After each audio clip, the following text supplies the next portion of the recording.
Hi friends, be happy and be healthy. இன்றைக்கி நாம் என்ன பார்க்க போகிறோம் அப்படின்னா லார்ஜ் இன்டெஸ்டைன், அதாவது பெருங்குடலை பற்றி பார்க்க போகிறோம். இதுக்கு முன்னாடி நம்ம லங்ஸை பற்றி பார்த்தோம். இன்றைக்கி லார்ஜ் இன்டெஸ்டைன்ஸை பற்றி பார்க்கலாம். இது சிறுகுடல் முடிகிற இடத்துல இருந்து இந்த பெருங்குடலுடைய பகுதி ஆரம்பமாகுது. இது சுமார் 1.5 மீட்டர் நீளம் உள்ளது. இதனுடைய அகலம் சிறுகுடலை விட இன்னும் கொஞ்சம் அதிகமாக இருக்கும்.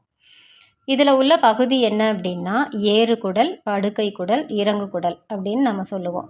இதில் இன்னொரு பகுதி அப்பெண்டிக்ஸ், அதாவது குடல்வால் அப்படிங்கிற ஒரு பகுதியும் இருக்குது. சிறுகுடலில் நம்ம சாப்பிட்ற உணர்வு ஜீரணமாகி அது சத்துக்களில் உறிஞ்சப்படுது. அது போக இருக்கிற கொஞ்சம் குளுக்கோஸும் தண்ணீர் மட்டும் பெருங்குடலில் உறிஞ்சப்படுகிறது. இதில் சுரக்கிற மியூசின் அப்படிங்கிற பொருள் மலம் எளிதாக வெளியேற உதவுகிறது. பெருங்குடலில் பல பாக்டீரியாஸ் உயிர் வாழ்கின்றன. இதில் சில பாக்டீரியாஸ் பி விட்டமின்களை உற்பத்தி செய்யுது. பார்த்தீங்களா, நம்ம விட்டமின் பியும் இதிலிருந்து நமக்கு கிடைக்கிறதுக்கு வாய்ப்பு நிறைய இருக்குது. ஸோ நம்ம பெருங்குடலை எவ்வளோ சுத்தமாக வச்சுக்கணும் பார்த்தீங்களா. இப்போ குடல் சுத்தத்தை பற்றி நம்ம இன்னொரு எபிசோடில் நம்ம பார்க்கலாம். இப்போ இந்த பெருங்குடலுக்கு அடுத்த பகுதி மலக்குடல் அப்படின்னு சொல்கிறோம். இது பெருங்குடலோட முடிவு பகுதி. இதில் குதம் வழியாக தான் மலம் வெளியேறுகிறது. இப்போ ஓரளவு கழிவு பொருள் மலக்குடலில் சேர்ந்த உடனே அது என்ன பண்ணுது, அதோட சுவர்களுடைய அழுத்தத்தினால விரிவடையுது. இங்குள்ள நரம்புகள் தூண்டப்பட்டு இது என்ன பண்ணுது, தண்டுவடத்திற்கு ஒரு சிக்னல் அனுப்புது.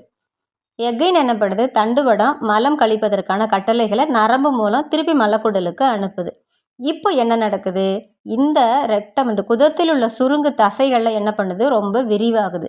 விரிவாகி மலக்குடலும் வயிற்றில் உள்ள தசைகளும் சுருங்கி அதனால் ஏற்படுற ப்ரெஷர்னால் மலம் வெளியேறுது. அப்போது நம்ம மலக்குடலையும் நம்ம சுத்தமாக வச்சுக்கணும். நம்ம டைஜஷன் கரெக்டாக நடக்கணும். இது எல்லாம் நடக்கும் பொழுது நம்ம மலக்குடலில் அதிக கழிவுகள் சேராமல் நமக்கு பி விட்டமின் உற்பத்தி ஆகிறதுக்கும் நமக்கு வாய்ப்பாக அமையுது. இப்போ குடலை நம்ம எப்படி சுத்தம் பண்ணுறது அப்படிங்கிறத நம்ம அப்புறம் பார்க்கலாம். ஓகே, இதுதான் சுருக்கமான லார்ஜ் இன்டெஸ்டைனோட சின்ன ஒரு சுருக்கமான ஒரு விளக்கம். அடுத்து அக்குபஞ்சர் தியரி படி லார்ஜ் இன்டெஸ்டைனை பற்றி நம்ம பார்க்கலாம். அக்குபஞ்சர் தியரி படி இதனோட டைம் என்ன அப்படின்னா காலையில் 5 மணிலேருந்து 7 மணி வரைக்கும். லங்ஸோட டைம் நம்ம என்னன்னு ஏற்கனவே பார்த்துருக்கோம், 3 மணிலேருந்து 5 மணி வரைக்கும். அப்போ லங்ஸும் லார்ஜ் இன்டெஸ்டைன், அதாவது நுரையீரலும் பெருங்குடலும் ஒன்றாக இருந்து காற்று மூலகம் அப்படிங்கிற ஒரு மூலகத்துக்கு அடிப்பு, அதாவது எலிமெண்ட்ஸ், ஏர் எலிமெண்ட்ஸ் அப்படின்னு சொல்கிறோம் இல்லையா, அதுக்கு கீழே இது இருக்குது. இதனோட குணம் என்ன அப்படின்னா துக்கமான வெளிப்பாடு. இதனுடைய வெளிப்புற உறுப்பு அதாவது மூக்கு அப்படின்னு சொல்கிறோம். ஏன்னா லங்ஸும் லார்ஜ் இன்டெஸ்டைனும் ஏர் மூலகம் அப்படின்னு நம்ம சொல்கிறதுனால இது ரெண்டுடைய இம்பேலன்ஸ் ஆகும் பொழுது மூக்கு வழியாக தான் நமக்கு பிரச்சனைகள் உருவாகுது. அதாவது ஜலதோஷம், சூடு, அந்த மூக்கில் அந்த பொரியிறது, நாசல் பாலிப்ஸ், இது எல்லாமே இது ரெண்டுடைய இம்பேலன்ஸ்னால தான் நமக்கு நடக்குது. இதனுடைய ஒத்த கிளாண்ட் என்ன அப்படின்னா தைராய்டு. ஏற்கனவே லங்ஸில் நம்ம பார்த்துருக்கோம், இது தைராய்டு கிளாண்ட்ஸ் தான் இதனுடைய கிளாண்டு. இதுக்கு உரிய சுவை அப்படின்னு நம்ம பார்க்க போகிறோம் அப்படின்னா காரம். லங்ஸுக்கும் லார்ஜ் இன்டெஸ்டைன் ரெண்டுக்குமே நம்ம இதை ஆரோக்கியமாக வச்சுக்கணும் அப்படின்னா அதுக்கு காரம் அப்படிங்கிற ஒரு சுவை தேவைப்படுது. காரம்னா நம்ம அந்த மிளகாத்தூள், இந்த நல்லா காரமாக சாப்பிட்றது அது கிடையாது, ஸ்பைசஸ் கிடையாது. மிளகு, சுக்கு, இஞ்சி அந்த மாதிரி காரமான பொருட்களை நம்ம சேர்த்து உணவில், அதாவது நம்ம இப்போ ரசத்துக்கெல்லாம் நம்ம மிளகு அதெல்லாம் டெய்லி சேர்க்குறோம் இல்லையா, அந்த மாதிரி பொருட்களை நம்ம டெய்லி நம்ம உணவில் சேர்த்து கொள்ளும் பொழுது நம்ம ரெண்டுடைய ஆரோக்கியம் மேம்படுறதுக்கு நமக்கு சப்போர்ட்டாக அமையுது. இந்த லார்ஜ் இன்டெஸ்டைன் இம்பேலன்ஸ் ஆனால் தான் மலச்சிக்கல், அல்சரு, நம்ம சாப்பிட்ட உடனே மோஷன் போகிற மாதிரி உணர்வு அப்படிங்கிற மாதிரி ஒரு உணர்வுகள், அறிகுறிகள் நமக்கு ஏற்படுது. அதனால நம்ம லார்ஜ் இன்டெஸ்டைனை, நம்ம பெருங்குடலை ரொம்ப ஆரோக்கியமாக நம்ம வச்சுக்கிறது ரொம்ப ரொம்ப ரொம்ப முக்கியம்.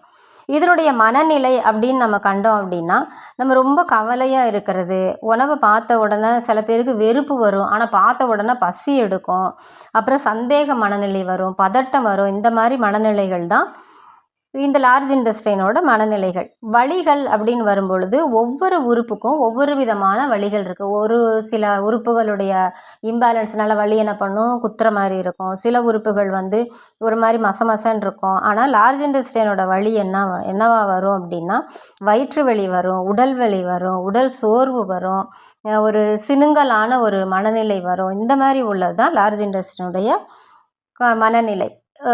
ஓகே ஃப்ரெண்ட்ஸ், நம்ம அந்த லார்ஜ் இன்டெஸ்டைனை பற்றி நம்ம சுருக்கமாக பார்த்துருக்கோம்.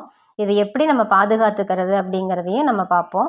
இப்போ லார்ஜ் இன்டெஸ்டைனும் லங்ஸும் சேர்ந்து காற்று மூலகம் அப்படின்னு சொல்லிட்டு பார்த்தோம். இது ரெண்டுமே பாதிக்கப்பட்டால் என்னாகும் அப்படின்னா, லார்ஜ் இன்டெஸ்டைன்ஸ் லங்ஸுக்கும் கார உணவுக்கும் துக்க மனநிலைக்கும் தோல் பகுதிக்கும் ஒன்றுக்கொன்று கனெக்ஷன் இருக்குது. இந்த மூக்கு பகுதிக்கு இதுக்கும் ஒன்றுக்கொன்று எல்லாமே ஒன்றுக்கொன்று லிங்காக இருக்கிறது. ஸோ நம்ம லார்ஜ் இன்டெஸ்டைனும் லங்ஸும் பாதித்தா தோல் பிரச்சனைகள் வரும், மூக்கில் பிரச்சனைகள் வரும். அதாவது சளி, ஜலதோஷம், பாலிப்ஸ், அதாவது மூக்கில் சின்ன சின்ன சதை வளர்ச்சின்னு சொல்கிறோம் இல்லையா, அந்த மாதிரி அதெல்லாம் வரும்.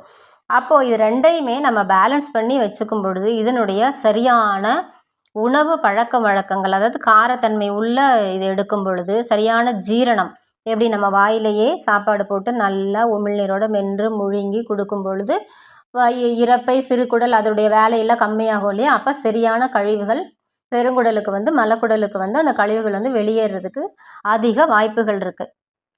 ஸோ நம்ம ரொம்ப கவனம் எடுத்து நம்ம உணவுலையும் நம்மளுடைய நடவடிக்கைகளையும் நம்மளுடைய குணநலன்களையும் பாதுகாத்து கொள்ளும் பொழுது நம்மளுடைய லங்ஸும் லார்ஜ் இன்டெஸ்டைனும் ஆரோக்கியமாக இருக்கும், நாமளும் ஆரோக்கியமாக இருக்கலாம், ஹாப்பியாக இருக்கலாம். ஸோ ஃப்ரெண்ட்ஸ், நம்ம இதையெல்லாம் ஃபாலோ பண்ணுவோம், ஆரோக்கியமாக இருப்போம், சந்தோஷமாக இருப்போம்.